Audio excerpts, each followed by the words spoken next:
Welcome to Highly Sensitive, Happily Married, the podcast that teaches you to not only have an easier marriage as a sensitive woman, but to have one that feels more amazing by the day.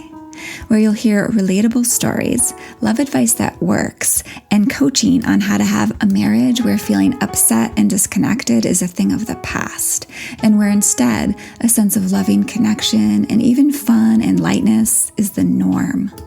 I'm Hannah Brooks, highly sensitive person, love expert, and marriage coach, and I'm so happy to be on this journey with you. Hello, my friends, and once again, happy New Year to you. What I'm going to offer you today is going to be a great guideline, a super useful guideline that will help you not just improve your marriage this year, starting today, but really help you maintain a strong, loving marriage for the long haul. And it's something simple, well, I say simple, but not necessarily easy, that you can start taking action on today and begin to make a habit in your life. I'm going to offer kind of the outline of what to do, how to do it. And my goal is to have this be a just kind of quick little episode. And in part because I'd love for you to take advantage of the extra time you're going to have by this being a short episode for you to, go back and listen to your favorite episode, or go back and listen to one of the ones I might refer you to or reference in this episode, or catch up on other episodes in the podcast. Okay, so if you notice that your marriage doesn't feel as good as you want it to, if you find that you yourself are feeling critical internally, right? Or, resentful or frustrated, or you're finding there's a lot of conflict, or you're saying critical things and kind of wanting to blame your partner for your experience, or actually blaming him, right? Or in other words, if you're seeing a lot through what I call flaw sight, I have a whole episode on that, and acting out of feelings of annoyance, hurt, all of that, what we might just kind of put under the umbrella term, sort of negative, right? This is really a sign that your relationship could be veering towards trouble. And it really is pretty easy in long-term relationships for blame and criticism and really seeing our relationship and our partner through this flaw sight vision, right? What I mean by that is seeing what's wrong a lot. And it's pretty easy for really kind of falling into using what I tend to call the backfiring techniques in our marriages, like complaining, controlling, that we've been talking about at length recently, demanding, right? It's easy for these kind of habits that come out of this negative emotion space to become chronic, to become patterns that you act out over and over in your marriage. And I'm not just saying you by yourself, like your partner too, right? But really, these interactions that are laced with negativity, even slightly laced with negativity, can really become habituated chronic states, or at least fairly frequent experiences in your marriage. And here's the painful thing, the painful truth about this is when these things are happening on the regular, they really can be love killers. They can erode the sense of love and certainly joy and connection and emotional and physical intimacy, like all the things, right? They really can erode our love at the foundation. When these kinds of interactions become frequent, it really contributes to an environment in your marriage that becomes more hostile, more cold, more disconnected over time. Yeah. And oftentimes, like when we're the ones that are kind of going into that flaw sight place, blaming our partner, criticizing, complaining, all the things, all the backfiring tactics. And by the way, there's actually 2 episodes pretty much explicitly dedicated to backfiring tactics, 28 and 29. And then also, again, all the control series, Being His Lover, Not His Mother, and which are just a few episodes back. And I think there's 2 more after that one. Those are all about backfiring tactics. So you can go listen to those if you want to understand this backfiring tactic, because these are what I call kind of negative producing approaches. And it's exactly what we're wanting to kind of find the antidote to today. Okay.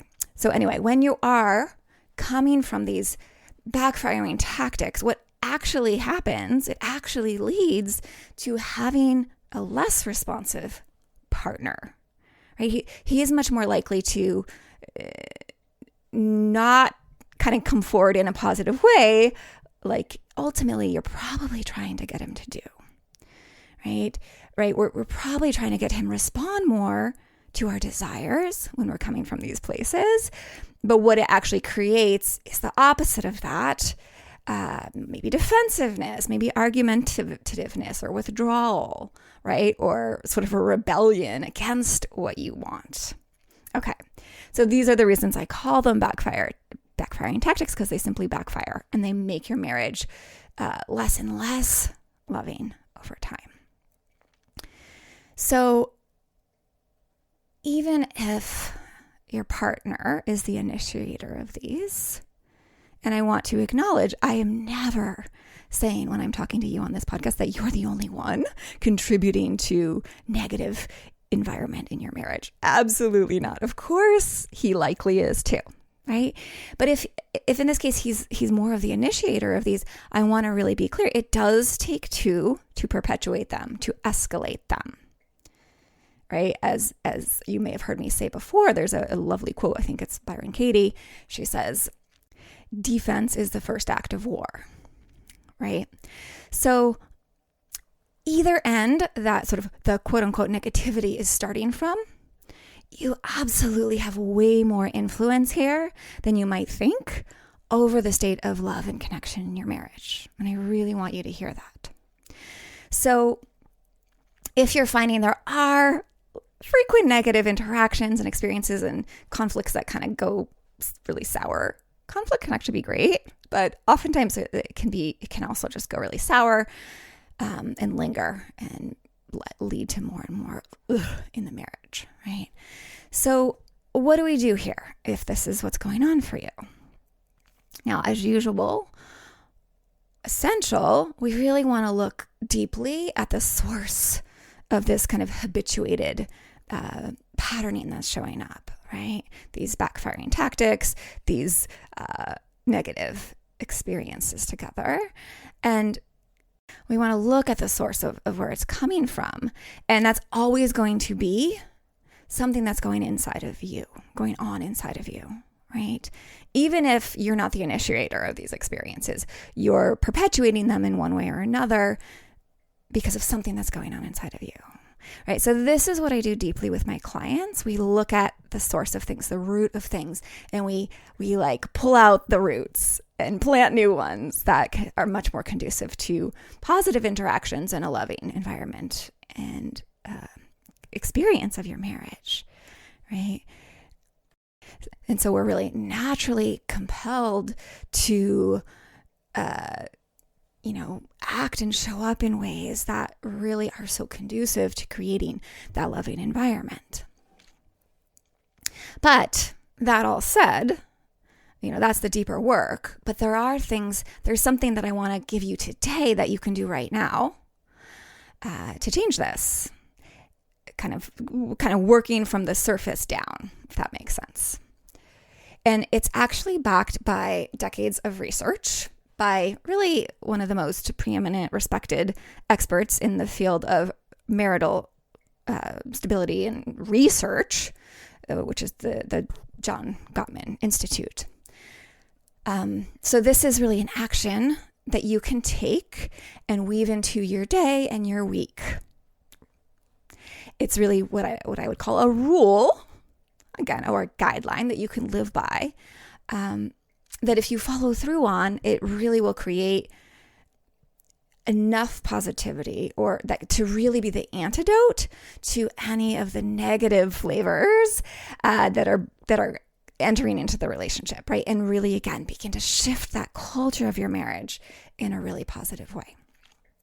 So again, the guideline to live by, to steward your marriage back to love and happiness, is the 5-2-1 rule. If you've heard of this before, that's okay. I want you to listen in and hear how I explain it. If you've never heard about it, definitely perk your ears. So this is how this works. For every interaction, and every negative interaction in your day-to-day life with your partner, counter it with 5 positive interactions, right? They have found with research that when there are 5 positive interactions to every 1 quote unquote negative interaction, it leads to a happy, stable marriage. Science backed. So then we want to understand what counts as a negative interaction and what counts as a positive interaction. So a negative interaction can be as simple as an eye roll, right? Rolling your eyes, or raising your voice, or a lot of the things we discussed in the series on control recently, and again in the backfiring tactics episodes, right? It might, like, criticisms are here, which might sound like, you always XYZ, right? You always look at me with that mean look in your eyes, right? Or you never clean up after yourself, right? Or like speaking in a way that's kind of like some version of, what is wrong with you, right? Basically implying that whatever the problem that's going on is his fault. And perhaps, even at some fundamental level, kind of expressing that he's fundamentally flawed, right? That's obviously going to be a negative experience for him and really for you, because that doesn't feel good when you're feeling that way and talking that way to someone you really love.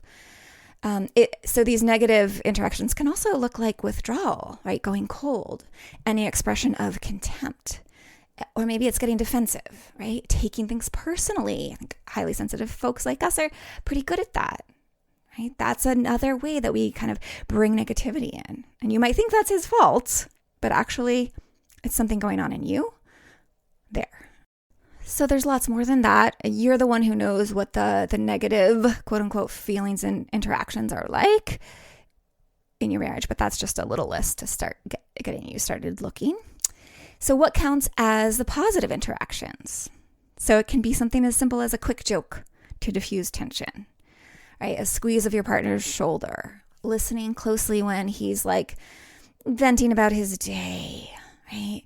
Or it can be just doing something simple and nice for him, like making a cup of coffee or bringing him his favorite pastry. I talked in the really recent generosity episode, a few episodes back. It can be as simple as giving him your 100% focused, kind of kind attention for a few moments. Really like giving him a little smile, right? And especially powerful here, and this could be all you practice as your 5-to-1 ratio, right? Is appreciation, giving appreciations. People really blossom when they're appreciated, right? And what our partners really want is to feel acknowledged in a positive way. This is deeply affecting for him, right? Affecting to him, right? And it can be as simple as saying, hey, I appreciated it so much today when you fill in the blank, gave that extra hug this morning, or took out the trash, or said that sweet thing to our kiddo, right?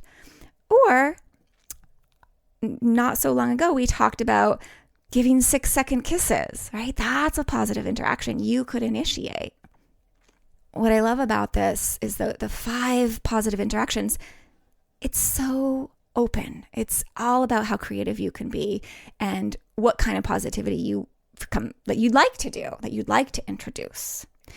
I do want to say, oftentimes this takes some effort and consciously choosing to take these actions. But I do want you to understand what's important isn't how big the gestures are, how dramatic and large they are. It's really just the frequency of them. So if you're having like 3 negative interactions a day, that's 15 positive interactions or positive gestures that you're going to want to bring in to your day together.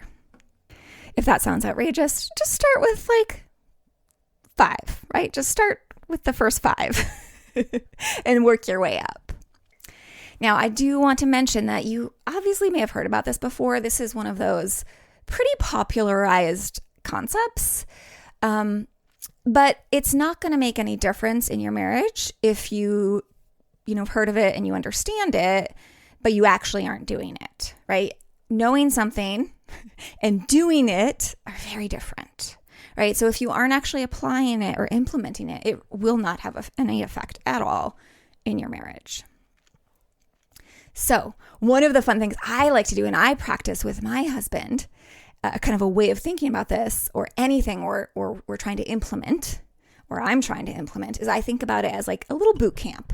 Like, why not try this? Like, give yourself a little boot camp in 5-to-1 interactions, positive interactions, for like 2 weeks and just see what it's like to really focus on that.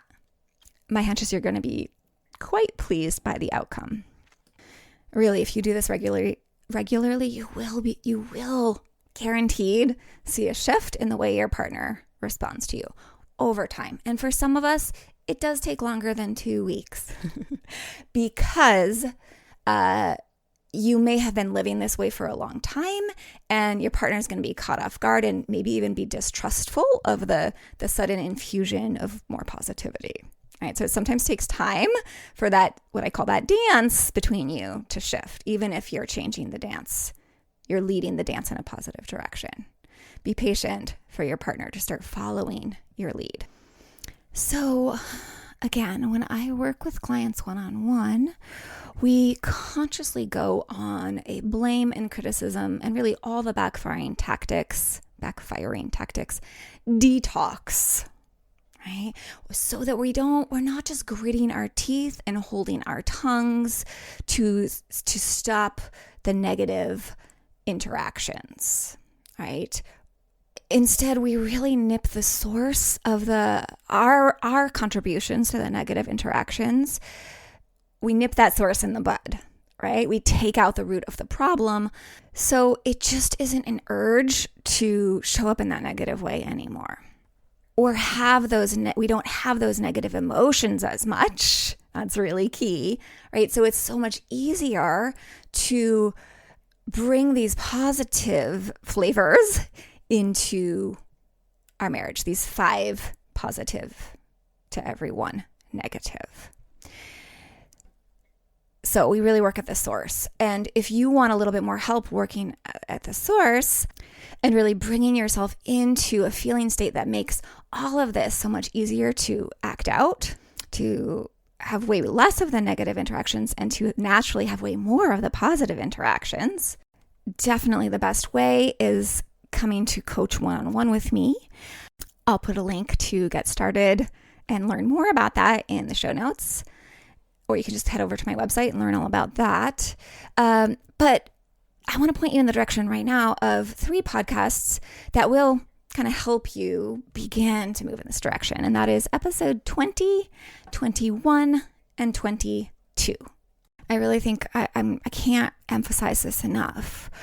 So I'm going to say it again in a different way. When you are no longer swimming in like flaw sight, as I call it, where we're seeing what's wrong, and judgment and contempt and resentment and hurt and all of those sort of quote unquote negative feelings, the amazing thing is the source of the backfiring and negative interactions, right? Those negative emotions are no longer there driving negative actions.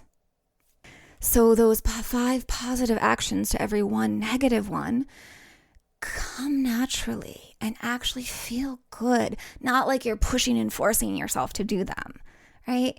And in this way, we really naturally create time and space in our relationships for experiencing like genuine love and appreciation, right? And all of this truly shifts the dynamic in your marriage at its core and leads to an environment, culture between you that really sets the stage for the most loving, supportive, nourishing marriage possible. And what a perfect moment in time heading into the year 2022 to make this kind of sweeping core deep change in your marriage and in your life. So enjoy implementing this. Reach out to me if you want deep help with this, and be oh so well.